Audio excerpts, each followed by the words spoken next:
Hello and welcome back to another tip of the month.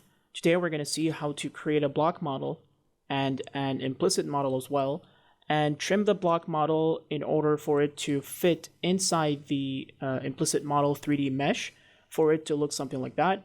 And then we're going to insert a report for that trimmed block model in this way. All right, so first thing, you need to have the composites in the drawing or in a database like an Access database or SQL for this to work.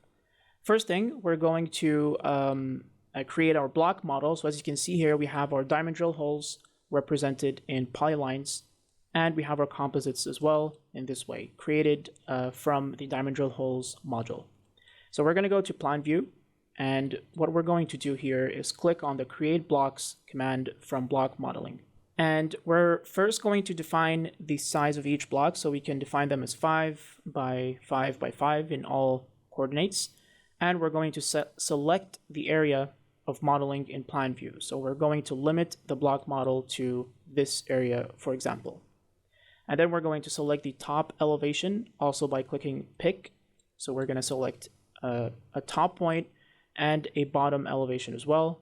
And the program in this way will detect the elevations that you selected. Make sure to have your snaps on when selecting the points. This is, just in case that you don't select a point behind the object of interest.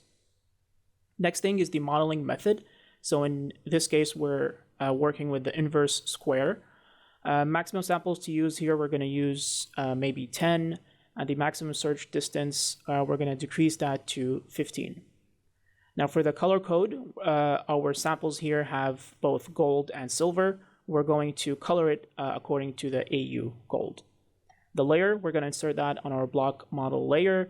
And here we're going to select composites and drawing since we already have the composites in the drawing. However, if you're working with a database, you can select the composites from the database and select it from this section here.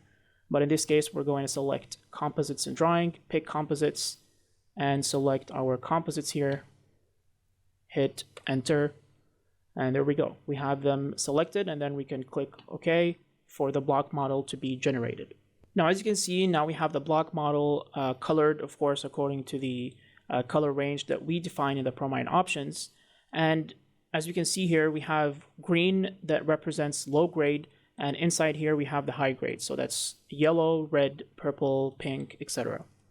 So what I'm going to do first is trim this block model, actually filter it according to the grade. To do that, again, from the block modeling module, click on the blocks filter command, and we're going to select all the blocks, yes. And we're going to render invisible. The property is AU less than 1.5. So this will render invisible all the blocks that have a grade below 1.5. And as we can see, the block model is filtered, and now we're working with the medium to high grade blocks. Now we're going to move to the implicit model. So I'm going to create a new layer here called implicit model, go to the geological mapping module and click on the options. Make sure that your database is connected first. So here I have my demo database. It's already connected to all the fields, and hit OK. I'm working with a polyharmonic radial basis function. So this is the one that we're working with right now. Hit OK. And then go back to the geological mapping module, click on the implicit model command right here. Select your holes. So in this case, we're working with this section of the diamond drill hole campaign. And we're going to model the zone lithology. We're going to keep the radius and shape parameter by default, so that's 10 and 0.1. We're going to model an ore body, so make sure to click here. And the ore body layer will be implicit model. Object type is mesh. Resolution, we're going to keep it to, almost high to have a nice looking 3D mesh. The mesh color will be based on the layer here, so that's fine. And hit create.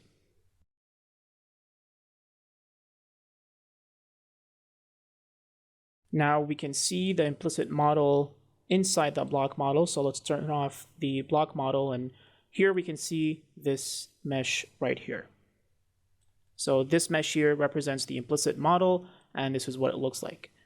First thing, we're going to make sure that this mesh is closed by going to modeling, hit the compute volume command, okay, just as an example here, and let's compute the volume. If you get a volume, it means that this mesh is closed, and the tonnage as well, we can see it here. So this mesh is good to go.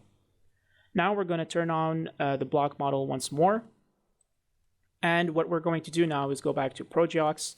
From the block modeling module, click on the trim blocks command. So this will trim blocks to a mesh. So I'm going to first select my trimming mesh, which is the implicit model, like that, and select the blocks as well, and hit enter. Now, once the block model is trimmed, as we can see here, we have the block model inside the implicit model. If we turn off the implicit model, this is what we get. I'm going to turn off the diamond drill holes as well for better visualization. And this block model is still a block model. However, the blocks are just trimmed to fit inside that mesh, and this is why we see those curves on the outside. So this is Promine's advantage of having the block modeling module, is that you're able to really trim the block model to fit inside that implicit model for better calculation and, you know, to yield better results as well. So this is what it looks like. You can actually select, you know, individual blocks, and each block still, of course, has the data inside of it. Now, finally, to create a report, we're going to create a new layer called report on here. Okay. And what we're going to do, again, from the block modeling module, select compute blocks right here, select the mesh limit, no. We're going to select all the blocks here, hit enter, and we're going to here compute the grade for AU, and we're going to split the ore and waste at, let's say, 1.7. Remember, because the block model is filtered at 1.5, so there are no blocks that have an average grade of below that number. So this is why we chose here 1.7. Add grades, we're going to add a factor of AG because the block model has two minerals, AU and AG. And we're going to keep all the settings by default, except that we're just going to increase the scale right here, put that on report, and hit OK. And this will essentially compute the ore and waste and the total tonnage as well inside that block model that is trimmed to fit inside the implicit model.